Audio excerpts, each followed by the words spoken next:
بسم اللہ سے شروع کرتے ہیں، بسمی. یہاں پر یہ دو چیزیں ہیں، ایک با ہے، با زیر بی، اور ایک اسم. ٹھیک ہے، ان کو جب لکھ کر جمع کر لکھا گیا ہے تو یہ بسمی ہو گیا ہے.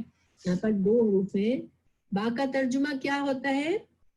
میں نے بتایا تھا لاسٹ ویک، کسی کو یاد ہے؟ با کا ترجمہ کیا ہوتا ہے؟ ساتھ. ماشاءاللہ. با کے اور بھی بہت سے میننگز ہوتے ہیں، لیکن آپ ابھی صرف اتنا ذہن میں رکھیے گا کہ لفظ با کا ترجمہ بسم اللہ میں کیا ہے؟ ساتھ. ٹھیک ہے، ساتھ یعنی کہ ود نیم. ٹھیک ہے، تو با کا مطلب ساتھ، اسم کا مطلب اسم. ٹھیک ہے، بسمی ساتھ نام. ٹھیک ہے.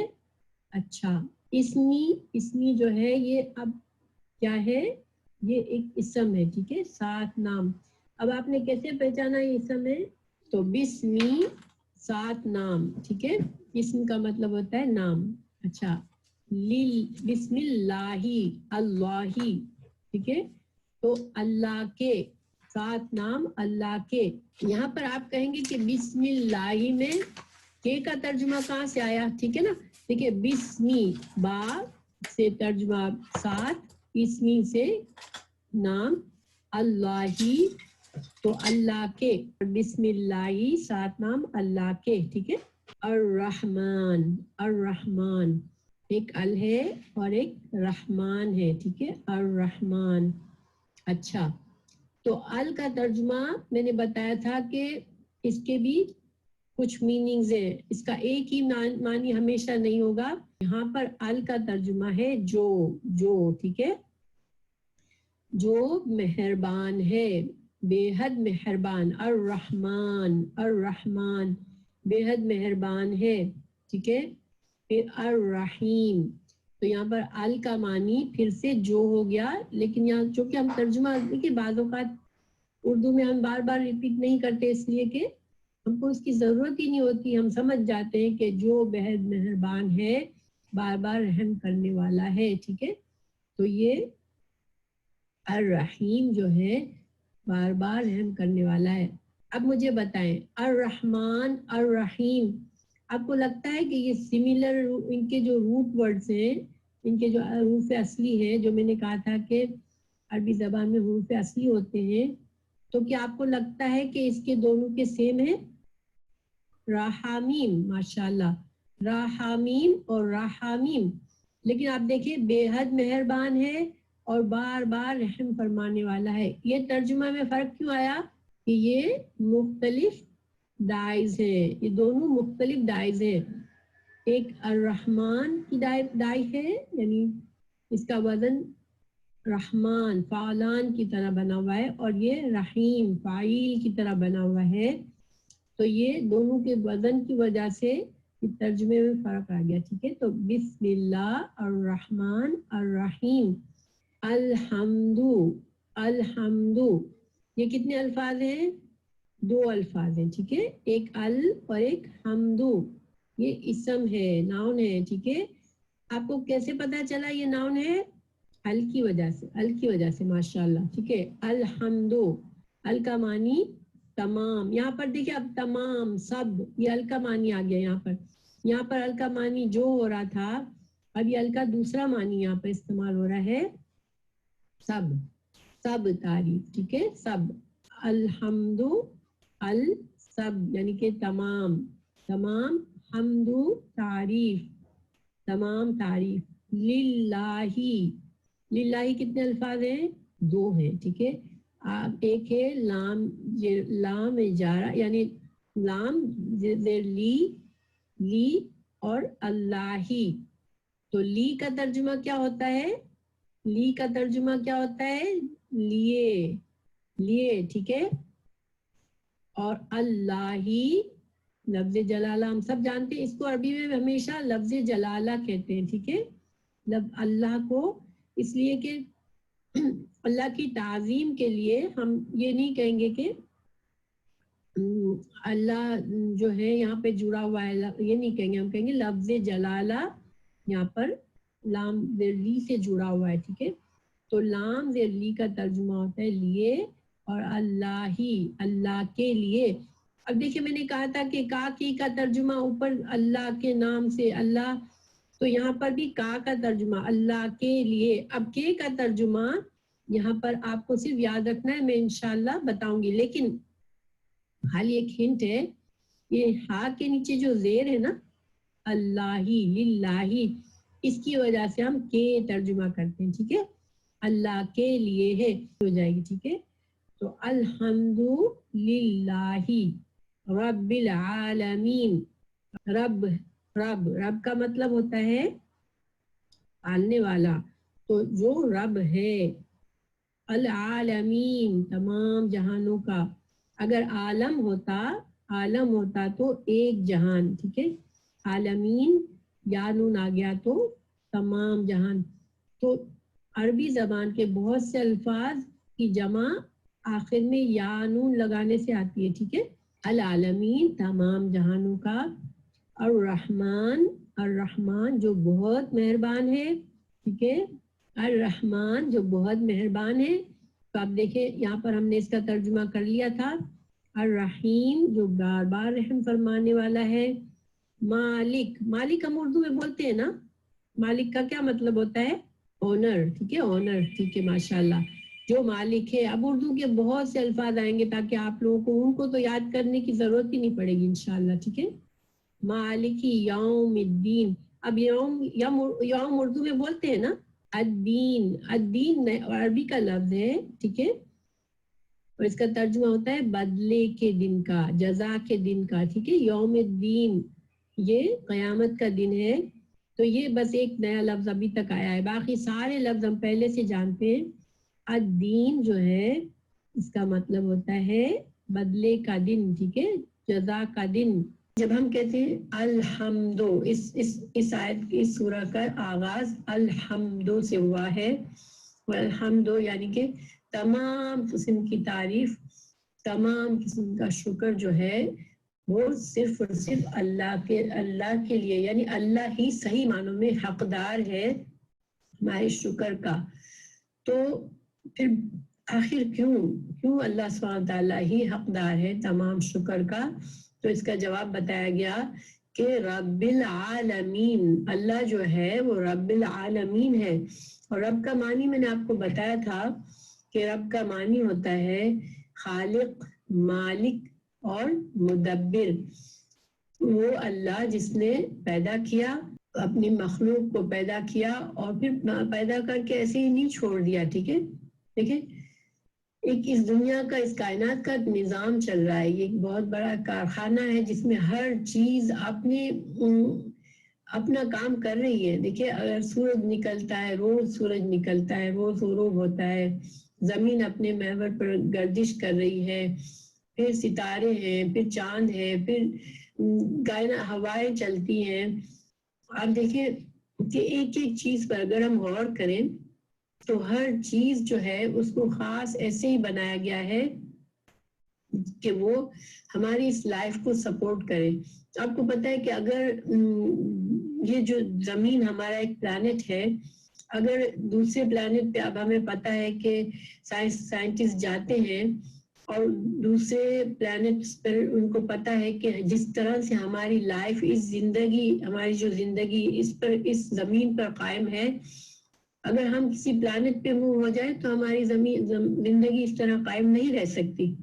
دیکھیں زمین پر ہم چلتے ہیں، آپ کو پتہ ہے کہ خلا میں جب انسان جاتا ہے تو وہ چاند پر اترتے ہیں لوگ، تو چاند پر جو ہے وہ اس طرح سے زمین کی طرح نہیں چل سکتا انسان، وہ ہوا میں اڑنے لگتا ہے.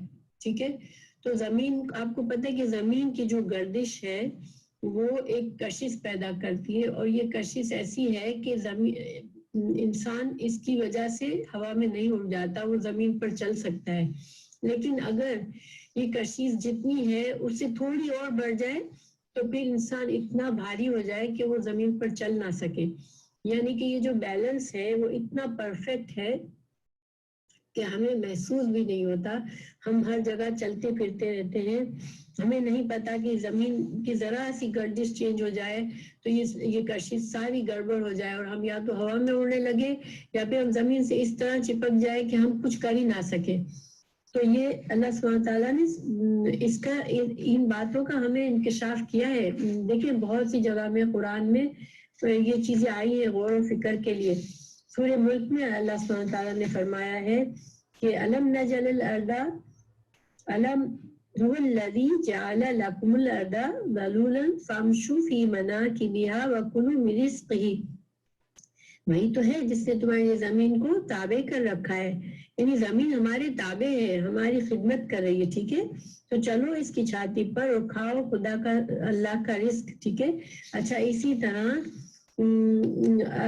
اللہ سبحانہ تعالیٰ نے جو دوسری جگہ پر زمین کی اس خاصیت کو سورہ نبا میں بتایا, علم نجعل الارض مہادا, کہ ہم نے زمین کو تمہارے لیے فرش نہیں بنایا.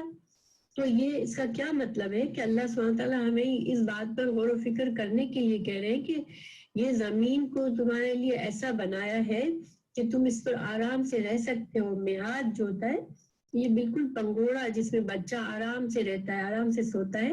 تو اللہ سبحانہ تعالیٰ نے اس زمین کو ہمارے لیے ایسا بنا دیا. دیکھیں آپ امیجن کریں, ہم زمین کو کھودتے ہیں, ہم اس پر گھر اپنی بنیادیں بناتے ہیں, گھروں کی اور گھر بناتے ہیں. اگر یہ زمین پوری چٹان ہوتی ہے, آپ کو پتہ ہے چٹان کتنی سخت ہو سکتی ہے کہ اس کو توڑنا کاٹنا بہت بے حد مشکل ہوتا ہے, اور اس کے اوپر کوئی چیز گاڑنی تو ناممکن ہوتی ہے. تو دیکھیں اگر زمین چٹان کی طرح ہو جاتی تو ہم اس پر کس طرح سے اپنے اس آرام دہ کمفرٹیبل گھر بناتے اور اس میں رہتے. یا چلنا چٹان کے اوپر اگر ہمیں مسلسل چلنا پڑتا تو ہم کیسے چل پاتے. تو ہم تو ان چیزوں پر غور بھی نہیں کرتے, لیکن اللہ سبحانہ تعالیٰ نے ہر چیز کو ویسا بنایا ہے ہمارے لیے جیسا پرفیکٹ جیسے کہ ہماری زندگی کے لیے جو چیز جیسی ضروری ہے ویسا بنایا ہے اللہ نے. پھر دیکھیں اگر ہم ہوا پر غور کریں, آپ کو پتہ ہے کہ بچپن میں ہمیں اسکولوں میں سکھایا جاتا ہے کہ ہوا میں نائٹروجن, آکسیجن, ہائیڈروجن ہے, لیکن ان کا ایک کمبینیشن ہے. آپ کو پتہ ہے اگر یہ کمبینیشن میس اپ ہو جائے کہ آکسیجن کا جو لیول ہے وہ نہ رہے, جو نائٹروجن کا لیول ہے وہ نہ رہے, ہائیڈروجن کا لیول وہ نہ رہے, تو پھر ہمارے لیے تو ممکن ہی نہیں ہوتا کہ ہم اس زمین پر سروائیو کر سکیں. تو پھر بارش کا نظام سوچیں کہ بادل سے کس طرح سمندر سے پانی اڑتا ہے, پھر بادل میں جاتا ہے, پھر بادل سے بارش آتی ہے اور اس سے ہماری زمین زندہ ہوتی ہے. کیا ہم کبھی ان چیزوں پر غور کرتے ہیں؟ اللہ سبحانہ تعالیٰ فرما رہے ہیں کہ وَأَنزَلْنَا مِنَ الْمُعْصِرَاتِ مَاءً ثَجَّاجًا لِنُخْرِجَ بِهِ حَبًّا وَنَبَاتًا. ہم نے بادلوں سے لگاتار بارش برسائی تاکہ تم اس کے ذریعے سے غلہ اور سبزی اور گھنے باغ اگاؤ. تو کیا ہم ان چیزوں پر دن رات غور کرتے ہیں جن سے ہم مسلسل فائدہ اٹھا رہے ہیں؟ دیکھیں سمندر سے انسان کو بے شمار فائدے ہیں, لیکن کبھی کیا ہم لوگوں نے یہ غور کیا کہ جس سمندر پر ہم نہیں چل سکتے, ہم تو پانی پر پیر رکھیں گے تو ہم ڈوب جائیں گے, لیکن اللہ سبحانہ اللہ بڑے بڑے جہاز اس پر چلا دیتے ہیں. کیا ہم نے کبھی غور کیا کہ ایسا کیوں ہے؟ دیکھیں اللہ سبحانہ تعالیٰ فرماتے ہیں سورہ یاسین میں وَآیَةٌ لَهُمْ أَنَّا حَمَلْنَا ذُرِّيَّتَهُمْ فِي الْفُلْكِ الْمَشْحُونِ.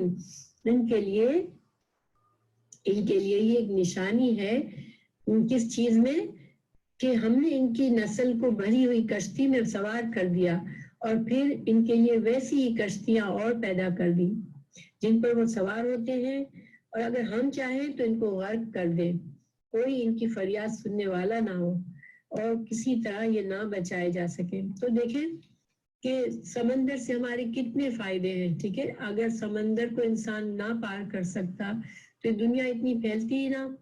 پھر ہواؤں میں دیکھیں جہاز اڑ جاتے ہیں, کیوں اڑ جاتے ہیں؟ یہ اللہ سبحانہ تعالیٰ نے انسان کو یہ ساری ایک تو پہلے اس کے لیے ہر چیز کا را مٹیریل تیار کیا, پھر انسان کو سمجھ دی کہ کس طرح سے یہ کام کرنا ہے. تو یہ ساری چیزیں کون کر رہا ہے؟ یہ پرفیکٹ نظام کون چلا رہا ہے زندگی کا، تاکہ ہم آرام سے یہاں پر رہیں اور ہم اپنی زندگی گزاریں، ہم اس اللہ کی نعمتوں کو انجوائے کریں۔ اور صرف انسان ہی نہیں، دیکھیں جانور کے بچے ہیں، جب ایک ایک جانور پر اگر ہم غور کریں تو اس کا بچہ پیدا ہوتا ہے، اور کس طرح سے اللہ سبحانہ تعالیٰ اس کو رزق دیتے ہیں، اور کس طرح ہر چیز اللہ کے ہر مخلوق سروائیو کرتی ہے۔ لیکن یہ ساری مخلوق جو ہے وہ اصل میں انسان کے تابع ہے۔ انسان جس مخلوق سے چاہے، اللہ کی جس مخلوق سے چاہے اس سے وہ فائدہ اٹھاتا ہے۔ تو پھر کیا ہمیں یہ نہیں سوچنا چاہیے کہ یہ سارا کارخانہ کون چلا رہا ہے؟ ہم کتنی دیر دن کے ہم 24 گھنٹوں میں کتنا ہم یہ سوچتے ہیں کہ یہ سب کچھ کون کر رہا ہے؟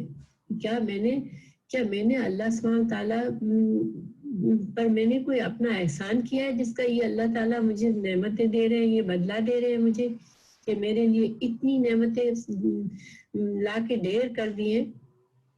کیا میرا کوئی حق بنتا ہے جس کی وجہ سے اللہ تعالیٰ مجبور ہے کہ مجھے یہ حق ادا کر رہے ہیں؟ اچھا ایسا نہیں ہے تو پھر کیا اللہ سبحانہ تعالیٰ کو مجھ سے کوئی غرض ہے کہ میں جس طرح والدین کو بچے سے امید ہوتی ہے کہ بچے ایک دن جب میں پال پوش کر اس کو بڑا کروں گا تو میرے بڑھاپے میں یہی بچے میرا مضبوط سہارا بنیں گے، یا میری نسل کو میرے مرنے کے بعد میرے نام کو آگے چلائیں گے؟ کیا اللہ سبحانہ تعالیٰ کو ایسی کوئی غرض ہے ہم سے؟ نہیں ہے نا؟ اللہ سبحانہ تعالیٰ تو بے نیاز ہے۔ تو پھر آخر یہ سب کچھ کیوں ہو رہا ہے؟ اللہ سبحانہ تعالیٰ کیوں کر رہے ہیں ہمارے لیے؟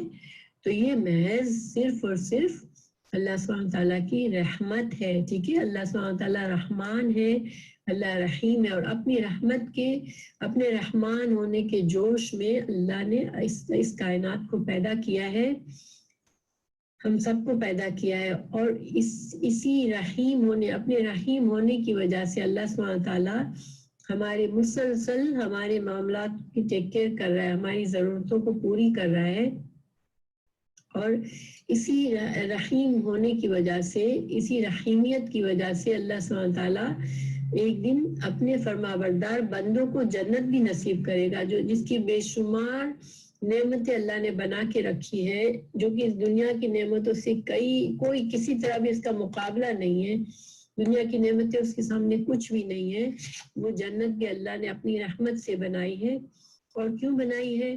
کہ جو انسان اس دنیا میں رہے گا اور وہ اس کو یہ احساس ہوگا کہ میرے رب نے مجھے بنایا ہے اور مجھے میرے رب کا فرمانبردار بن کے رہنا ہے، تو اس کو ایک دن جنت نصیب ہوگی، اور وہ اس جنت کی نعمتوں میں ہمیشہ ہمیشہ رہے گا۔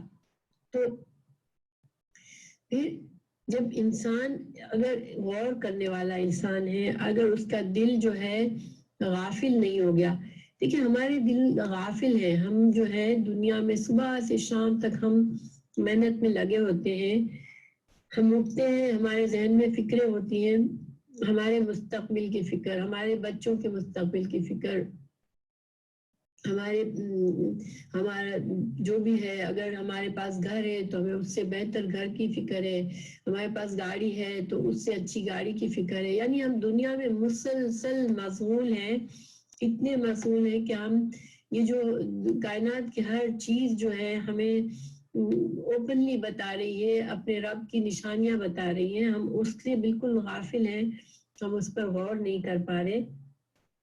اگر ایک انسان کا دل اتنا غافل نہیں ہے تو وہ سوچتا ہے، تو اس کے ذہن میں آتی ہے بات کہ یہ تو میرا خالق نے مجھ پر اتنی رحمت کی ہے، تو پھر ضرور کوئی ایسا دن ہوگا جب مجھے اس کا جواب دینا پڑے گا، ان نعمتوں کا جواب دینا پڑے گا، اور دنیا میں جو بھی کچھ ہو رہا ہے، تو اللہ کے کچھ فرما بردار بندے ہیں، کچھ نافرمان ہیں، ظاہر ہم دیکھتے ہیں نا، دنیا کا نظام برابر تو نہیں ہے، دنیا میں کوئی ظالم ہے، پتہ نہیں کیا کیا ظلم کرتا رہتا ہے، کوئی اللہ کا نیک بندہ ہے جو مسلسل نیکیاں کر رہا ہے، کوئی ایسا ہے غافل کہ نہ نیکیوں کی پرواہ ہے نہ بدی کی پرواہ ہے، وہ بس اپنی دھن میں ہے، اپنی بس صبح شام اس کو اتنی چھوٹی سی اپنی دنیا کی فکر ہے کہ میری دنیا کے معاملات صحیح ہو جائے، کوئی صرف اپنے گھر کے پیچھے ہے کہ میرا گھر صاف ستھرا ہو، تو کوئی صرف اپنے دوستوں کے پیچھے ہے کہ میرا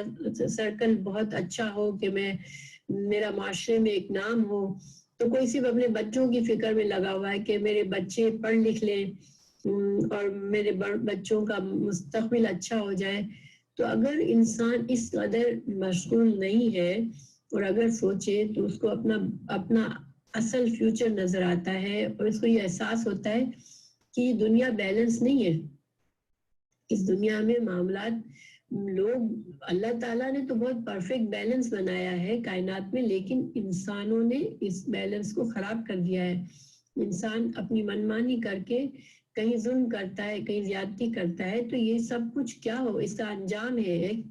تو اگر جو انسان غور کرتا ہے تو اس کو احساس ہوتا ہے کہ میرے مالک نے یہ اس کا ہمارا حساب ہوگا کبھی نہ کبھی. نعمتوں کا ایک جزا سزا ہونی ہے، ہمارے اچھے اعمال کے ہمیں بدلہ ملنا ہے، برے لوگوں کو برے اعمال کا اس کو سزا ملنی ہے. تو پھر مالک یوم الدین، تو وہ بات اس آیت میں بتا دی گئی کہ ہاں اس دن، یہ دن آئے گا جب ان تمام معاملات کا فیصلہ ہوگا اور اس دن جزا سزا کا دن ہوگا. اس دن اللہ سبحانہ تعالیٰ کچھ لوگوں کو جنت نصیب کریں گے، کچھ لوگوں کو ان کے گناہوں کی وجہ سے سزا دی جائے گی. تو یہ جو سورہ فاتحہ کی یہ جو چند آیات ہیں، صحیح معنوں میں اس میں ہماری پوری زندگی کا، پیدائش سے لے کر موت تک اور موت سے لے کر آخرت تک، یہاں تک کہ ہمارا فیصلہ ہو جائے، ہر چیز کا اس میں ہمیں علم دے دیا گیا. تو اس وجہ سے یہ جو ہے اتنی پاورفل سورہ ہے. ٹھیک ہے، لیکن یہی نہیں، ابھی آگے کی آیات پر بھی ہم غور کریں گے انشاءاللہ. ابھی تو ہم صرف یہاں تک پہنچے ہیں کہ اللہ سبحانہ تعالیٰ نے جو شروع کی آیات میں اعوذ باللہ من الشیطان الرجیم الحمدللہ رب العالمین الرحمن الرحیم مالک یوم الدین، تو یہاں تک جب ہم اگر بندے نے صحیح معنوں میں ان آیات کو سمجھا، ان پر غور کیا، تو اس کے دل میں اللہ سبحانہ تعالیٰ کی عظمت آئے گی، اللہ کا شکر آئے گا، اور وہ اپنے صحیح دل سے، اپنے باٹم آف یور ہارٹ، انسان جب کوئی بات کہتا ہے نا، بالکل جیسے ہم پڑھتے رہتے ہیں الحمدللہ الحمدللہ، لیکن ہمیں اس کی جو گہرائی تک نہیں پہنچتے، تو ہم انسان اس کی گہرائی سے، اپنے دل کی گہرائی سے اللہ کا شکر کرتا ہے. اس میں جب انسان یہاں تک پہنچتا ہے مالک یوم الدین، تو پھر اس کو یہ احساس ہوتا ہے کہ مجھے اپنے مالک کے پاس اس دن جانا ہے اور اس کے سامنے کھڑا ہونا ہے، حساب دینا ہے. تو پھر اس کو یہ پریشانی ہوتی ہے کہ پھر میں کیا کروں، میں کس طرح سے اپنے مالک کو راضی کروں. تو وہ ایک بے اختیار کیا اٹھتا ہے، ایاک نعبد و ایاک نستعین. دیکھیے آپ اگر غور کریں، ابھی تک جو بندے کو، حالانکہ میں نے کہا تھا کہ سورہ فاتحہ ایک دعا ہے، لیکن دیکھیے ابھی تک اللہ سبحانہ تعالیٰ نے یہ نہیں کہا کہ بندو قل الحمدللہ، اس طرح نہیں کہا کہ کہو اللہ کے لیے تمام تعریف ہے. ٹھیک ہے، یا بندے نے اس طرح نہیں کہا کہ اقول الحمدللہ، اللہ میں کہتا ہوں کہ تمام تعریف اللہ کے لیے، نہیں. تو یعنی کہ ابھی تک صرف ایک خبر کے انداز میں بات کہی جا رہی ہے کہ ایک طرح سے بندے کو اطلاع دی جا رہی ہے. لیکن جب بندہ اس خبر کو لیتا ہے، ٹھیک ہے، آپ کو پتہ ہے کہ 4 قل ہم پڑھتے ہیں، قل هو اللہ احد، کہو اللہ ایک ہے. ٹھیک ہے، اس میں ایک حکم دیا جا رہا ہے، اللہ تعالیٰ فرما رہے کہ تم کرو. لیکن الحمد میں ایسی کوئی حکم ہم سے نہیں کہا گیا کہ تم کہو کیا اللہ کے لیے تمام تعریفیں، نہیں.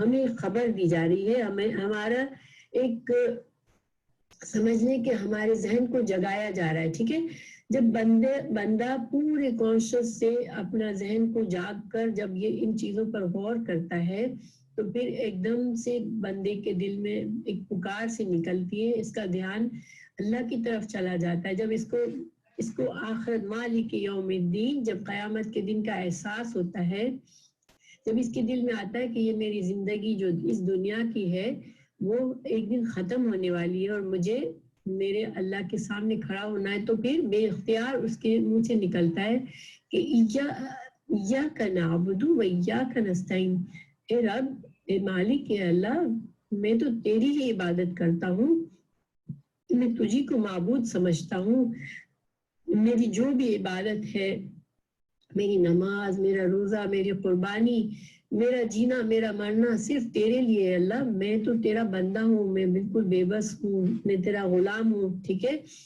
تو آقا ہے، یہ سب ایاک نعبدو میں ساری بات آ جاتی ہے۔ میں نے کہا تھا نا کہ نعبدو میں جو ہے اللہ کی بے انتہا محبت کے ساتھ، دل میں بہت محبت کے جذبے کے ساتھ بندہ جھک جاتا ہے اللہ کے سامنے اور اپنے آپ کو بالکل حقیر بیان کرتا ہے کہ میں تو کچھ بھی نہیں ہوں اللہ، میں صرف تیرا بندہ ہوں، عاجز بندہ ہوں۔ تو پھر یہ اس بات کا اعتراف کر بیٹھتا ہے اللہ سبحانہ تعالیٰ کے سامنے کہ ایاک نعبد، میں تیری ہی عبادت کرتا ہوں۔ اور آپ دیکھیں جب ایاک نعبد میں بندہ خود بات کر رہا ہے اللہ سے، ٹھیک ہے، آپ کو اندازہ ہوا کہ شروع میں ایسا کچھ نہیں تھا، نہ اللہ سبحانہ تعالیٰ ہم سے ڈائریکٹ حکم دے رہے تھے، نہ بندہ اللہ سے کوئی ریکویسٹ کر رہا تھا، لیکن اب چونکہ شروع کی آیات پڑھ کے بندے کا ذہن جاگ گیا، اس کو ایک دم سے احساس ہوا کہ مجھے تو اللہ ہی کی عبادت کرنی ہے، اللہ کا پیار، اس کے دل میں اللہ کی رحمت دیکھ کر کہ اللہ نے اتنا کچھ کر دیا میرے لیے اپنی رحمت سے، تو وہ ایک دم سے پکار اٹھتا ہے اللہ ایاک نعبد، یا اللہ ہم تو تیری ہی عبادت کرتے ہیں۔ اب ڈائریکٹ کلام ہو رہا ہے، ٹھیک ہے، اب جو ایسا ہے کہ جسے بندہ خود بات کر رہا ہے اپنے رب سے، تو پھر جب بندہ جب یہ کہتا ہے تو ساتھ ہی اس کے ذہن میں یہ بات آتی ہے کہ میں اقرار تو کرتا ہوں کہ اللہ کا میں اللہ تیری عبادت اور تیری فرما برداری کا اقرار تو کرتا ہوں، لیکن میں بہت کمزور ہوں، مجھے تیری مدد چاہیے۔ تو کہتا ہے ایاک نستعین، اور پھر اہدنا الصراط المستقیم۔ اب بندے کے دل میں یہ احساس ہوتا ہے کہ مجھے کوئی راستہ دکھائے اللہ، مجھے طریقہ بتائے جس کے ذریعے میں اللہ کو راضی کر لوں اور اپنا مقصد کو پالوں۔ تو پھر اہدنا الصراط المستقیم، اور پھر وہ کون سا راستہ ہے جو انبیاء نے آ کر دکھایا، ٹھیک ہے، تو وہ لوگ جو اللہ کے فرما بردار تھے، جو اللہ کے انبیاء تھے، جو صدیقین تھے، جو صالحین تھے، تو ان لوگوں کا راستہ اللہ مجھے، ان شہداء کا راستہ دکھا دے۔ تو پھر جب بندہ اس طرح سے دعا مانگتا ہے تو ساتھ ساتھ اس کو یہ بھی احساس ہوتا ہے کہ اس دنیا میں کچھ ایسے لوگ بھی ہیں جن پر اللہ کا غضب بھی ہوا ہے، اور جن کو اللہ نے اپنی ہر نشانی بتا دی، ہر نشانی دکھا دی، سارا علم دے دیا، اس کے باوجود بھی وہ اللہ کی نافرمانی کرتے ہیں، تو اس کے دل میں یہ ڈر آتا ہے کہیں میں ایسا نہ ہوں، تو فوراً کہتا ہے کہ نہیں اللہ، مجھے تو ایسے راستوں، ایسے لوگوں کے راستے پر نہیں چلانا جو کہ تیرے غضب کا نشانہ ہوئے، جن کو تو نے تو علم دے دیا، تو نے تو اپنا ہر طرح سے اس کے لیے اپنی رحمت کے دروازے کھولے، لیکن اس نے اس رحمت کو قبول ہی نہ کیا، اس نے ان کے باوجود صرف دنیا کو پسند کیا اور اپنی ضد میں اور اپنی دنیا پسندی میں اس نے اس نعمت کو ٹھکرا دیا، اور پھر تو اس سے ناراض ہوا، تو نے اس پر غضب کیا۔ مجھے ایسا نہ بنانا اللہ، اور ان لوگوں کی طرح بھی نہ بنانا کہ جنہوں نے وہ اتنے غافل رہے، اتنا ان کو بس آسانی چاہیے تھی، آسان دین چاہیے تھا کہ بس دنیا میں ایک اسٹریٹجی بنا لیا، اپنی مرضی کا جو کچھ سمجھ میں آیا اپنی مرضی کا بنا لیا دین، صحیح علم نہ حاصل کیا، اور بس یہ سمجھتے رہے کہ ہم تو جو کچھ کر رہے ہیں ہم صحیح کر رہے ہیں، تو پھر ان کا انجام کیا ہوا کہ وہ گمراہ ہو گئے، ان کو صحیح راستہ ملا ہی نہیں۔ ظاہری بات ہے صحیح راستہ تو اللہ سبحانہ تعالیٰ ہی بتا سکتے ہیں نا، اس لیے کہ وہ خالق ہے، جس نے بنایا وہی تو جانے گا کہ صحیح راستہ کون سا ہے، ہم کیسے اپنی عقل سے جانیں گے؟ ہمیں تو جو عقل اللہ نے دی ہے تو ہمارے ساتھ ہماری عقل تو محدود ہے بہت، اور پھر ہمارے ساتھ اتنی خواہشات لگی ہوئی ہیں، دنیا کے اٹریکشن ہے، شیطان ہمارے پیچھے، تو ہم خود سے اپنی سمجھ سے عقل سے تو صحیح راستہ نہیں پا سکتے. مگر ان لوگوں نے ایسا کیوں سمجھا کہ انہوں نے علم نہ حاصل کیا پورا. ان کو ظاہری بات ہے کہ دنیا میں انسان غافل ہو جاتا ہے نا. ہم دیکھیں اپنی زندگیوں کو، ہم دیکھیں کہ ہمیں کتنا زیادہ تڑپ ہے ہمارے دلوں میں کہ ہم صحیح راستے کو سمجھ لیں، کہیں ایسا نہ ہو کہ ہماری مہلت ختم ہو جائے اس دنیا میں اور ہم دنیا سے جائیں، ہم نے کبھی صحیح علم نہ حاصل کیا، نہ صحیح عمل کیا. تو آج مسلمانوں کی بہت بڑی کثرت جو ہے، بہت ہی زیادہ لوگ جو ہے اسی خوش فہمی میں ہے کہ ہم تو کلمہ پڑھنے والے ہیں، ہم تو نمازیں پڑھنے والے ہیں، تو ہمیں کیا ہے، ہمیں تو جنت ملنی ہے نا، ہمیں تو رسول اللہ صلی اللہ علیہ وسلم کی شفاعت ملنی ہے.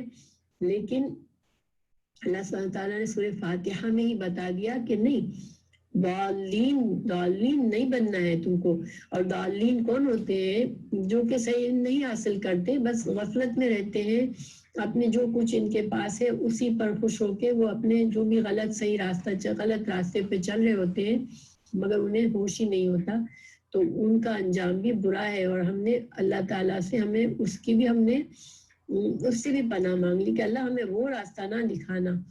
تو یہ سورہ فاتحہ میں یہ الحمدللہ ہم نے تھوڑا سا غور و فکر کیا کہ اللہ سبحانہ تعالیٰ ہمیں اس کی سمجھ دے، اور اللہ تعالیٰ ہمارے ذہنوں کو کھولے کہ ہم جو ہے اپنی غفلت میں زندگی کا یہ جو قیمتی وقت ہے ہمارا، اس کو ہم ضائع نہ کر دیں، اور ہم اللہ سبحانہ تعالیٰ سے علم کی دعا مانگے اور کوشش کرے اور محنت کرے.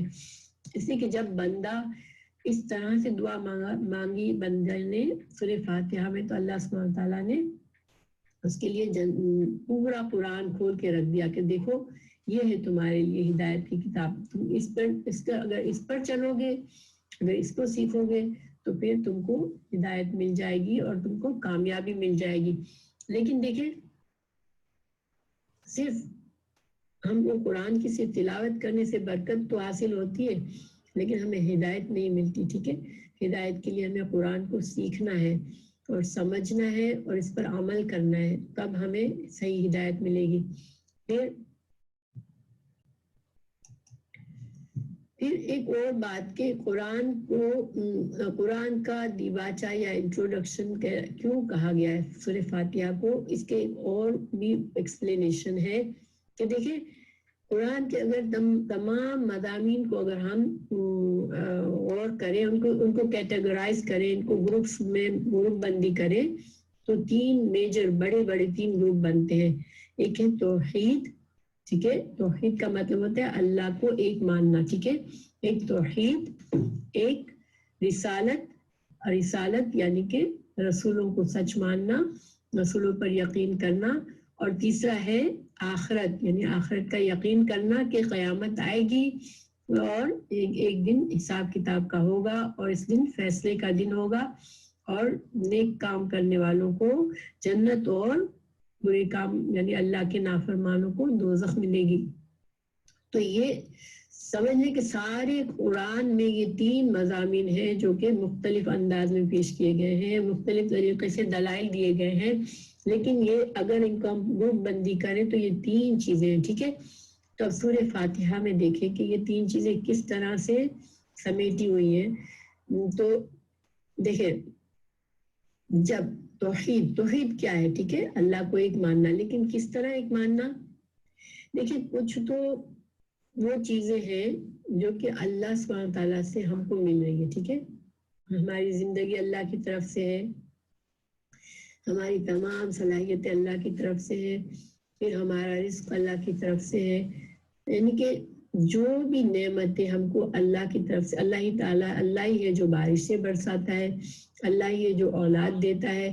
یعنی جو بھی نعمتیں ہمیں دنیا میں ملتی ہے وہ اللہ سبحانہ تعالیٰ کی طرف سے جو نعمتیں ہمیں ملتی ہے، ان نعمتوں میں ہم کو یہ یقین رکھنا کہ اللہ اکیلا ہے. ٹھیک ہے، کیا مطلب ہے؟ یعنی کہ کوئی اور معبود، کوئی خدا اور نہیں ہے جو اللہ کا شریک ہو جو کہ ہم کو یہ چیزیں دے رہا ہے. ٹھیک ہے, جس طرح سے کافر بلیو کرتے ہیں بہت سے گاڈز ہیں ان کے, اور یا جس طرح عیسائی سمجھتے ہیں کہ حضرت عیسیٰ ان کے خدا ہے, تو اللہ کا بیٹا ہے عیسیٰ. تو ایسا کچھ نہیں ہے. اللہ کو اکیلا ماننا, رب, اللہ کو اکیلا رب ماننا. ٹھیک ہے, جب ہم ان جو بھی فائدے ہمیں اللہ کی طرف سے مل رہے ہیں, جو اللہ ہماری حفاظت کر رہا ہے, ہمارے معاملات کی دیکھ بھال کر رہا ہے, تو یہ اللہ کی ربوبیت ہے, یعنی کہ اللہ رب ہے اس لیے یہ سب کچھ کر رہا ہے. تو اللہ کو رب ہونے میں اکیلا ماننا. ٹھیک ہے, ایک تو یہ ہے.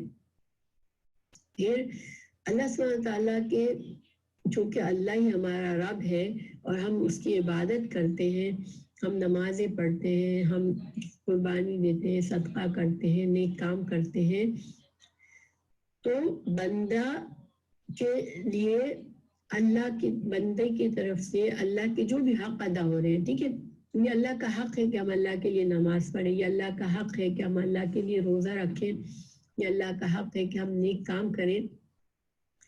تو بندہ کبھی بھی اللہ کے حق پورے تو نہیں کر سکتا, لیکن بندے کا یہ فرض ہے کہ وہ اپنی پوری کوشش کرے کہ اللہ کے ان حقوق کو, جو فرائض کی شکل میں, جو نفلوں کی شکل میں, جو سنت کی شکل میں, یعنی کہ جس طرح بھی اللہ سبحانہ تعالیٰ نے جو بھی احکامات ہم کو دیے ہیں ان کو پورا کرنا یہ اللہ کا ہم پر حق ہے. ٹھیک ہے, اللہ کے احکامات کو پورا کرنا یہ بندے کے اوپر اللہ کا حق ہے.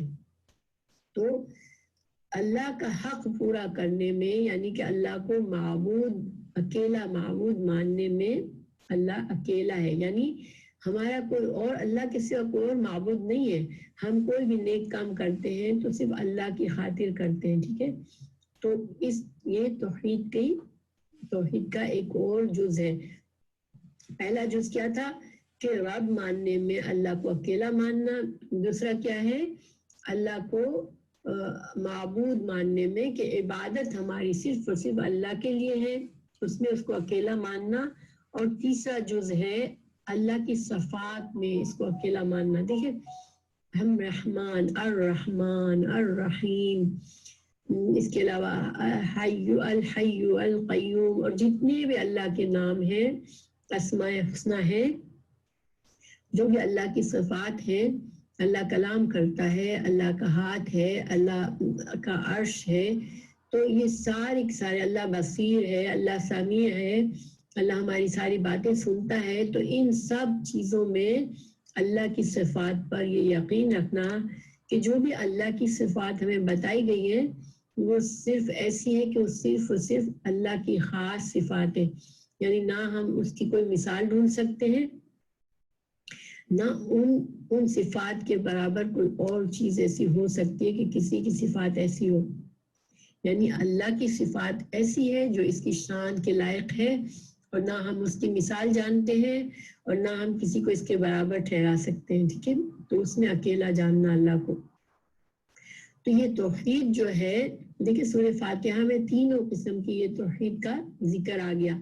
رب کہہ کر, رب العالمین کہہ کے اللہ کے رب ہونے میں اللہ کی توحید آ گئی. پھر ایاک نعبد, جب بندے نے کہا تو معبود ماننے میں کہ میں حق ادا کرتا ہوں, اللہ تیری عبادت کا حق ادا کرنے کی کوشش کرتا ہوں, تجھ کو معبود مانتا ہوں. تو معبود ماننے میں اکیلا کا اعتراف بندہ کرتا ہے, تو یہ توحید بھی آ گئی. پھر مالک یوم الدین, نہیں سوری, پھر الرحمن الرحیم, اللہ کی جو دو عظیم ترین صفات ہیں الرحمن الرحیم, اس میں ہم نے اللہ کو اکیلا مانا کہ نہ کوئی اللہ کی طرح رحمان ہے, نہ اللہ کی طرح رحیم ہے. اللہ ایسے ہی رحمان ہے جیسی اس کی شان ہے, اور اللہ ایسا ہی رحیم ہے جو اس کی شان کے لائق ہے. تو یہ توحید جو ہے اس کا مضمون سورہ فاتحہ میں ایک سمجھ لیں کہ سارے قرآن کا جو نچوڑ ہے نا توحید کے مضمون کا, وہ سارا ان 3 آیات میں ہے. ٹھیک ہے, پھر رسالت کا کہاں ہے, رسالت سے پہلے ہم آخرت کی بات کر لیتے ہیں. ٹھیک ہے, آخرت کا ہے مالک یوم الدین میں. دیکھیے آخرت پر یقین رکھنا یہ اسلام کا ایک حصہ ہے. تو جب ہم مالک یوم الدین کہتے ہیں تو اس کا مطلب ہے کہ ہم جانتے ہیں کہ آخرت کا ایک دن ہے جس میں کوئی بھی کسی کا بھی کوئی حق کوئی بھی رائٹ نہیں ہوگا. دنیا میں دیکھیں ملکیت ہوتی ہے نا لوگوں کی, جیسے اللہ سبحانہ تعالیٰ نے کسی کو گھر دیا ہے تو وہ اس گھر کا مالک ہے, کسی کو اللہ نے بادشاہ بنایا ہے تو اس ملک کا مالک ہے. لیکن آخرت کے دن کسی کے پاس کوئی اختیارات نہیں ہوں گے. ہر بندہ چاہے وہ دنیا میں بادشاہ تھا یا وہ فقیر تھا یا کوئی بھی تھا, سب کے سب اللہ کے سامنے بے بس کھڑے ہوئے ہوں گے. تو وہ یہ یقین رکھنا کہ ہاں آخرت ہے, تو یہ اس مالک یوم الدین سے آخرت کا عقیدہ ثابت ہوتا ہے, جس کا قرآن میں پھر مختلف جگہوں پہ مختلف طریقوں سے آخرت کو سمجھایا گیا ہے. ٹھیک ہے, تو 2 باتیں ہو گئی. تیسری بات رسالت. تو رسالت کیسے ثابت ہوتی ہے؟ سورہ فاتحہ سے. دیکھیں جب بندہ اللہ سے راستہ مانگتا ہے, ہدایت مانگتا ہے, تو ظاہری بات ہے ہدایت اللہ سبحانہ تعالیٰ, ہدایت کا مطلب ہے کہ اللہ تعالیٰ ہمیں ساری وہ باتیں بتائے جو اللہ جن سے خوش ہوگا ہم سے, اور وہ باتیں بتا دے جن سے اللہ ہم سے ناراض ہوگا. تو اب یہ باتیں ہمیں کہاں سے پتہ چلے گی؟ اس کے لیے اللہ تعالیٰ ایسے انبیاء بھیجے گا جن کو اللہ وحی کے ذریعے یہ باتیں بتائے گا. جیسے کہ ہر انسان پر تو اللہ تعالیٰ ڈائریکٹ نہیں بتاتا نا, یہ تو ہر انسان کو تو انسانوں کے لیے انبیاء آتے ہیں, تو یہ رسالت کا بھی اس میں ثبوت مل گیا. ٹھیک ہے, تو سورہ فاتحہ میں وہ 3 مضامین کا سارا نچوڑ موجود ہے جو کہ پورے قرآن میں پوری تفصیل سے مختلف طریقوں سے بتایا گیا ہے. تو یہ 2 باتیں ہو گئی. اب تھوڑا سا سورہ فاتحہ سے ثابت ہونے والے مسائل پر غور کرتے ہیں. دیکھیں سورہ فاتحہ کے لیے کیا حکم ہے کہ ہر نماز میں ہمیں 5 نمازیں فرض ہیں, اور اس کے علاوہ جو بھی نفلی سنتیں جو پڑھتے ہیں, نفل نماز پڑھتے ہیں, تو ہر فرض یا نفل نماز کی ہر رکعت پہ شروع میں ہمیں سورہ فاتحہ پڑھنا فرض ہے, لازم ہے. ٹھیک ہے, کیوں کہ حدیث ہے, یہ حدیث جو ہے بخاری میں بھی ہے مسلم میں بھی ہے, لا صلاۃ لمن لم یقرأ بفاتحۃ الکتاب, اس شخص کی نماز نہیں جس نے سورہ فاتحہ نہیں پڑھی. تو نماز کی ہر رکعت کے لیے چاہے وہ جہری نماز ہو, چاہے وہ سری نماز ہو, چاہے وہ امام کی نماز ہو, چاہے مقتدی کی نماز ہو, چاہے انسان اکیلا نماز پڑھ رہا ہو, لیکن ہر رکعت کے اندر سورہ فاتحہ کا پڑھنا لازم ہے. ٹھیک ہے, ضروری ہے, ورنہ لا صلاۃ, جب لا صلاۃ عربی زبان میں جب لا لفظ لا کے بعد جو اسم آتا ہے اس کے آخری حرف پر فتح ہوتی ہے, جیسے کہ یہاں پر ہے لا صلاۃ, تا کے اوپر زبر ہے, تو جب اس طرح سے کوئی چیز آتی ہے تو اس کا مطلب ہے یہ چیز سرے سے ایگزسٹ نہیں کرتی. ٹھیک ہے, یعنی کہ نماز ہوتی ہی نہیں ہے اگر سورہ فاتحہ نہ پڑھی جائے. انشاءاللہ میں اس لا کو اور ایکسپلین کروں گی جب ہم سورہ بقرہ پڑھیں گے. سورہ بقرہ کے شروع میں بھی ہے ذالک الکتاب لا ریب فیہ, تو پھر میں انشاءاللہ اس لا کو اور ایکسپلین کروں گی آپ کو. ٹھیک ہے, تو اب یہ تو ہو گیا اس کو کہاں اس کے بارے میں حکم کیا ہے. ٹھیک ہے, لیکن اس کو میں نے کہا تھا کہ سورہ فاتحہ ایک دعا ہے. ٹھیک ہے, اب یہ دعا ہے, اس کے بارے میں ایک حدیث موجود ہے کہ یہ حدیث جو ہے ابو ہریرہ کی ہے, حضرت ابو ہریرہ رضی اللہ عنہ کی ہے. ٹھیک ہے, اور یہ حدیث قدسی ہے, حدیث قدسی ہے, اور یہ حدیث جو ہے یہ صحیح مسلم میں بھی ہے اور ابو داؤد میں بھی ہے. ٹھیک ہے, اس میں ہے عن ابی ہریرہ رضی اللہ عنہ عن رسول اللہ صلی اللہ علیہ وسلم یقول اللہ تعالی قسمت الصلاۃ بینی و بین عبدی نصفینی فنصفها لی ونصفها لعبدی ولعبدی ما سأل اذا قال العبد الحمد للہ رب العالمین قال اللہ تعالی حمدنی عبدی وإذا قال الرحمن الرحیم قال اللہ اثنى على عبدی وإذا قال مالک یوم الدین قال مجدنی عبدی وإذا قال إياك نعبد وإياك نستعين قال هذا بيني وبين عبدي ولعبدي ما سأل فإذا قال اهدنا الصراط المستقيم صراط الذين أنعمت عليهم غير المغضوب عليهم ولا الضالين قال هذا لعبدي وَلِعَبْدِي مَا سَأَلَ. تو دیکھیں اس حدیث کا ترجمہ بتاتی ہوں میں، ترجمہ کرتی ہوں میں. تو پہلی بات اس میں جو ہے نا، دیکھیں ابو ہریرہ رضی اللہ عنہ رسول اللہ صلی اللہ علیہ وسلم سے روایت کرتے ہیں کہ اللہ تعالیٰ فرماتا ہے میں نے نماز کو اپنے اور اپنے بندے کے درمیان 2 حصوں میں تقسیم کر دیا ہے. اس کا نصف حصہ میرے لیے ہے اور نصف حصہ میرے بندے کے لیے ہے، اور میرے بندے کو وہ بخشا گیا جو اس نے مانگا. ٹھیک ہے. اب یہاں پر میں نے کہا تھا کہ میں نے نماز کو، میں نے ترجمے میں کہا تھا کہ اللہ تعالیٰ فرماتا ہے کہ میں نے نماز کو اپنے اور اپنے بندے کے درمیان 2 حصوں میں تقسیم کیا ہے. تو یہاں پر اصل میں سورہ فاتحہ کو الصلاۃ کہا گیا اس لیے. ٹھیک ہے. تو اس کا ترجمہ کرنے والے نے نماز لکھا ہے، لیکن الصلاۃ جو ہے یہاں پر سورہ فاتحہ کے لیے استعمال ہوا ہے. اس سے بھی ہمیں واضح ہوتا ہے کہ نماز میں سورہ فاتحہ پڑھنے کی اہمیت کتنی ہے نا. تو دیکھیں اب آگے پڑھتی ہوں حدیث کا ترجمہ کہ اللہ تعالیٰ نے فرمایا کہ میں نے اس سورہ فاتحہ کو جو ہے 2 حصوں میں تقسیم کیا ہے. اس کا آدھا میرے لیے ہے اور آدھا میرے بندے کے لیے ہے، اور میرے بندے کو وہ بخشا گیا جو اس نے مجھ سے مانگا. ٹھیک ہے. پھر اللہ تعالیٰ فرماتے ہیں جب بندہ الحمدللہ رب العالمین کہتا ہے تو اللہ تعالیٰ فرماتا ہے میرے بندے نے میرا شکریہ ادا کیا. ٹھیک ہے. جب وہ الرحمن الرحیم کہتا ہے تو اللہ تعالیٰ فرماتا ہے کہ میرے بندے نے میری تعریف بیان کی. اور جب وہ مالک یوم الدین کہتا ہے تو اللہ تعالیٰ فرماتا ہے کہ میرے بندے نے میری بڑائی بیان کی. اور جب بندہ ایاک نعبد و ایاک نستعین کہتا ہے تو اللہ تعالیٰ فرماتا ہے کہ یہ حصہ میرے اور میرے بندے کے درمیان مشترک ہے، اور میں نے اپنے بندے کو وہ بخشا جو اس نے مانگا.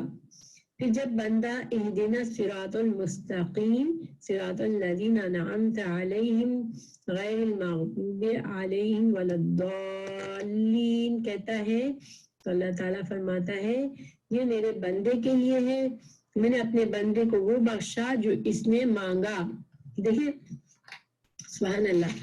دعائیں تو بہت سی مسنون دعائیں سکھائی گئی ہیں، قرآن میں بھی بہت سی دعائیں سکھائی گئی ہیں، لیکن کسی دعا کے لیے اس طرح سے کوئی حدیث نہیں آئی ہے کہ بندہ ایک ایک لفظ کہے اور اللہ تعالیٰ اس کا جواب دے. ٹھیک ہے.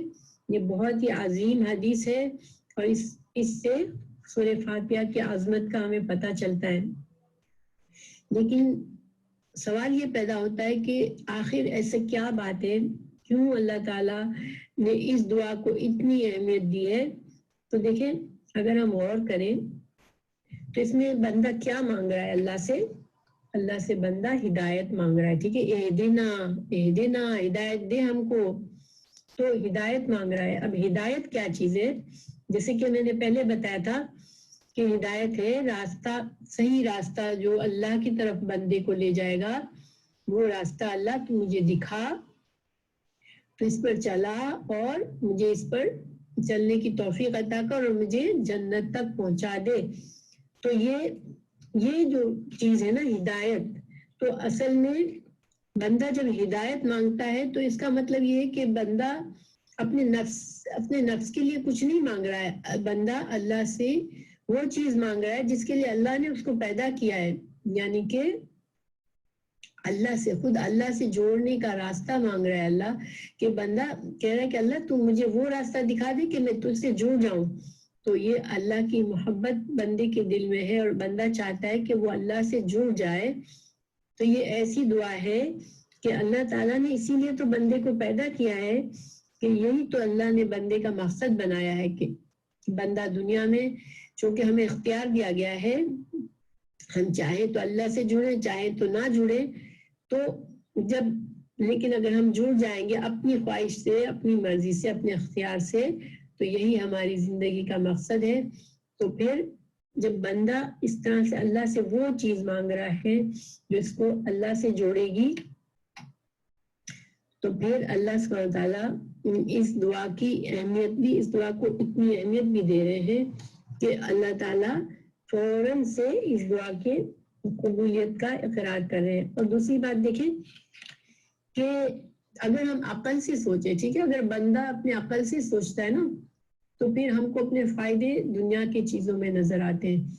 یعنی کہ ہم سب انسان کو اتنی سمجھ اللہ نے دی ہے کہ انسان کو پتا ہے کہ میرا کیا فائدہ ہے دنیا میں، تو وہ اپنے فائدوں کے لیے مسلسل اسٹرگل کرتا ہے. لیکن انسان کی عقل سے یہ جو راستہ اللہ تک پہنچانے والا راستہ ہے وہ انسان کی عقل سے نہیں مل سکتا ہے نا. کیوں نہیں مل سکتا؟ اس لیے کہ یہ راستہ تو مشکل بھی ہے، اس میں ہمارے نفس کے لیے بہت آسانی نہیں ہے. انسان کا نفس تو آسانی چاہتا ہے، آرام چاہتا ہے، لیکن یہ راستہ جو ہے تھوڑا مشکلات والا ہے. آپ کو پتا ہے کہ جنت کا راستہ جو ہے وہ مشکلات سے چھپا ہوا ہے.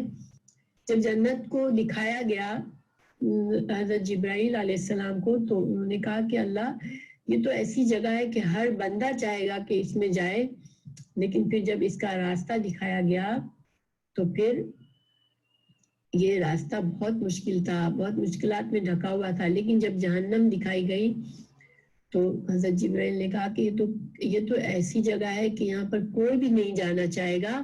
لیکن جب اس کا راستہ دکھایا گیا تو پھر وہ راستہ اتنا آسان اور اتنا اٹریکٹیو تھا کہ ہر بندہ اس راستے پر چلنے کے لیے دنیا میں جدوجہد کرتا ہے، کوشش کرتا ہے. تو پھر اسی وجہ سے انسان اپنی عقل سے سیدھے راستے کو نہیں ڈھونڈ سکتا. ٹھیک ہے، یہ تو ثابت ہے کہ انسان صرف اپنی عقل کے ذریعے نہیں بلکہ اللہ کا محتاج ہے، کہ اللہ ہی رہنمائی کرے اور اللہ ہی توفیق دے کہ ہم اس پر قائم ہو جائے. تو اس وجہ سے ہمیں اس راستے کے لیے اصل میں دعا کی ضرورت ہے. باقی چیزوں کے لیے دیکھیں انسان کو اللہ نے پیدا کیا ہے نا، تو اللہ تعالیٰ رزق تو دیتا ہی ہے، ہم دعا مانگیں گے تب بھی ملے گا. دیکھیں کافر دعا نہیں مانگتے، اللہ کے ناشکرے بندے نہیں مانگتے، وہ سمجھتے ہیں کہ جو کچھ بھی میں کما رہا ہوں میں اپنی محنت سے کما رہا ہوں، لیکن پھر بھی اللہ دیتا ہے نا ان کو. تو دنیا میں تو اللہ نے رزق جس کو لکھ دیا اس کو دے دے گا. ٹھیک ہے، چاہے وہ بندہ اللہ کا فرمانبردار بنے، اللہ سے مانگے چاہے نہ مانگے. لیکن آخرت کی یہ جو توفیق ہے، جو سیدھے راستے کی رہنمائی ہے، یہ بندہ اپنی صرف اپنی عقل سے، اپنی سوچ سے نہیں پا سکتا. یہ اللہ ہی نے ہمیں پیدا کیا ہے، وہی جانتا ہے کہ کون سے طریقے سے اللہ ہم سے راضی ہوگا. اس وجہ سے صحیح معنوں میں یہی ایک ایسی چیز ہے جس کو مانگنا چاہیے. اور یہی وجہ ہے کہ سورہ فاتحہ میں اللہ سبحانہ تعالیٰ نے یہی چیز ہمیں سکھائی کہ یہ مانگو بندو. یعنی ہمیں دنیا کی کوئی چیز مانگنے کو نہیں سکھایا گیا بلکہ یہ ہدایت مانگنے کو کہا. تو حالانکہ قرآن میں اور جگہوں پر ہمیں دنیا کی بھی دعوت، دنیا کی بھی چیزیں مانگنے کی دعا سکھائی گئی ہے. ربنا آتنا فی الدنیا حسنۃ وفی الآخرۃ حسنۃ وقنا عذاب النار. لیکن سورہ فاتحہ میں ہمیں وہ چیز مانگنے کو سکھائی گئی جو کہ ہماری عقل سے ہم نہ اسے پا سکتے ہیں، نہ ہم اس پر قائم رہ سکتے ہیں، نہ ہم کامیاب ہو سکتے ہیں. تو یہ وجہ ہے کہ جو اتنی اہم دعا یہاں پر مانگی گئی ہے کہ اللہ سبحانہ تعالیٰ فوراً سے اس کو قبولیت کے لیے جواب دیتے ہیں. اچھا پھر دیکھیے اب ہم تو روز پڑھتے ہیں تو ہم کہتے ہیں کہ اچھا ہم نے اتنی بار نمازیں میں پڑھ تو لی, اب تو ہمیں ہدایت مل جانی چاہیے, ہم تو ہدایت پر ہی ہیں. لیکن دیکھیں کیا ہماری واقعی ہم اتنے کانشیس ہو کے سورہ فاتحہ پڑھتے ہیں نماز میں کہ ہم اللہ تعالیٰ ہماری ہر بات کا جواب دے رہے ہیں؟ کیا ہمیں یہ احساس ہوتا ہے جب ہم نماز میں کھڑے ہوتے ہیں کہ جب میں کہتا ہوں الحمدللہ تو اللہ تعالیٰ جواب دیتے ہیں, جب میں کہتا ہوں رب العالمین تو اللہ تعالیٰ جواب دیتے ہیں؟ کیا ہم اس طرح سے پڑھتے ہیں؟ دیکھیے اللہ سبحانہ تعالیٰ کی عظمت ہمارے دل میں اس طرح ہوتی ہے کیا؟ اللہ تعالیٰ تو جہانوں کا بنانے والا ہے, ہم تو کچھ بھی نہیں ہے. کہ ہمارے اندر اتنی عاجزی ہوتی ہے کہ ہم اس مالک کے سامنے کھڑے ہوئے ہیں جس نے ہم کچھ نہیں تھے, اس نے ہمیں بنایا ہے, اس نے ہمارے لیے سب کچھ بنایا ہے اس دنیا کا. نہیں ہم تو بس پڑھ رہے ہوتے ہیں, ہمارا ذہن کہاں جا رہا ہوتا ہے, بس ایک فرض ادا کر رہے ہوتے ہیں. تو اگر واقعی میں ہم نماز میں اس طرح کھڑے ہو جائیں اور ہم اس طرح اللہ کا ہمیں احساس ہمارے ذہن میں ہو. آپ کو پتہ ہے حدیث جبرائیل جو ہے ایک حدیث ہے, انشاءاللہ کبھی اس کو بھی بتاؤں گی. اس میں اللہ تعالیٰ کو یعنی رسول اللہ صلی اللہ علیہ وسلم کو حضرت جبرائیل نے سوال کیا کہ احسان کیا ہے. ٹھیک ہے, احسان کیا ہے, ہم احسان بولتے ہیں نا اردو میں, تو احسان کیا ہے؟ تو اس کا جواب یہ بتایا رسول اللہ صلی اللہ علیہ وسلم نے کہ اللہ کی ایسے عبادت کرے بندہ گویا وہ اللہ کو دیکھ رہا ہے. ٹھیک ہے, اور یہ جو ہے نا نماز احسان کے درجے کی ہے کہ بندہ اللہ کے سامنے کھڑا ہے اور اللہ کو دیکھ رہا ہے اور ایک ایک لفظ بول رہا ہے. ٹھیک ہے, اور اگر یہ بھی نہ کر سکے بندہ تو پھر کم از کم یہ کرے کہ یہ احساس طاری رکھے اپنے دل پر کہ اللہ مجھے دیکھ رہا ہے. ٹھیک ہے, مگر کیا ہمارے دل میں یہ دو باتیں ہوتی ہیں؟ ہماری نماز کیا احسان کے درجے پہ ہوتی ہے؟ تو یہ سوچ لیں. مگر اللہ تعالیٰ سے دعا بھی ہے کہ اللہ تعالیٰ ہم سب کی نمازوں کو بہتر بنا دے کہ ہم اپنے رب کے سامنے جب کھڑے ہوں تو ہمارے ذہن میں اللہ کی عظمت سے بھرا, ہمارا دل اللہ کی عظمت سے بھرا ہوا ہو. آمین. تو یہ دو وجوہات میں نے بتائی کہ اللہ تعالیٰ سے وہ چیز مانگی جا رہی ہے جو صحیح معنوں میں مانگنی چاہیے, جو کہ ہم اپنی عقل سے نہیں حاصل کر سکتے. پھر دیکھیں دعا کا ایک طریقہ ہوتا ہے. ٹھیک ہے, ہم دنیا میں بھی دیکھیں اگر ہم کسی بڑے سے کوئی چیز مانگنا چاہتے ہیں تو ہم کیسے کرتے ہیں؟ ہم اس کی پہلے تعریف کرتے ہیں, کوئی ایسی بات کہتے ہیں جو اس کو دل کو اچھی لگے, پھر ہم اس سے وہ چیز مانگتے ہیں. ٹھیک ہے, تو دعا کا بھی ہمیں وہ طریقہ سکھایا گیا ہے کہ اللہ سبحانہ تعالیٰ سے پہلے اللہ کی حمد و ثنا کرو, پھر رسول اللہ صلی اللہ علیہ وسلم پر درود بھیجو, پھر دعا مانگو. رائٹ, تو یہاں پر سورہ فاتحہ میں اصل میں ہمیں دعا کا طریقہ بھی سکھایا گیا کہ پہلے ہم نے اللہ کی تعریف کی, ہم نے کہا الحمدللہ رب العالمین الرحمن الرحیم مالک یوم الدین. تو ہم نے یہ تمام آیات میں اللہ کی تعریف کی, جس کا اللہ تعالیٰ ایک ایک تعریف پر جواب دے رہا ہے ہمیں کہ میرے بندے نے میری بڑائی بیان کی, میرے بندے نے میری تعریف کی, میرے بندے نے میری بزرگی بیان کی. تو یہ گویا ہم نے اللہ کی تعریف کی. پھر ہم نے کہا کہ ایاک نعبد, تو دعا کی قبولیت کے لیے کچھ شرائط ہوتی ہیں. پہلی شرط یہ ہوتی ہے کہ اللہ کی حمد و ثنا کے ساتھ دعا کی جائے, جو کہ سورہ فاتحہ میں ہم نے ایسے ہی کیا.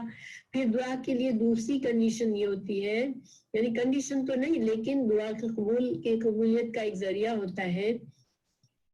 اگر ہمیں یہ ہے کہ بہت زیادہ ہمارے دل میں کہ اللہ ہماری بس یہ دعا قبول ہی کر لے, تو ہم ایک اور طریقہ استعمال کر سکتے ہیں کہ ہم اللہ تعالیٰ کے لیے ہم نے کوئی خاص نیکی کی ہو, جو ہمیں پتا ہو کہ یہ نیکی, یہ کام جو میں نے صرف اللہ کو خوش کرنے کے لیے کیا ہے, تو اس کام کو ذہن میں لائیں کہ دیکھو یہ کام میں نے خالص اور خالص اللہ کی خوشی کے لیے کیا تھا. پھر ہم اللہ سے کہیں اللہ یہ کام تو میں نے صرف تیری رضا کے لیے کیا ہے, تو اس کام کے وسیلے سے میرے اس کام کی اس نیکی کی وجہ سے تو میری دعا قبول کر لے, تو پھر دعا قبول ہوتی ہے.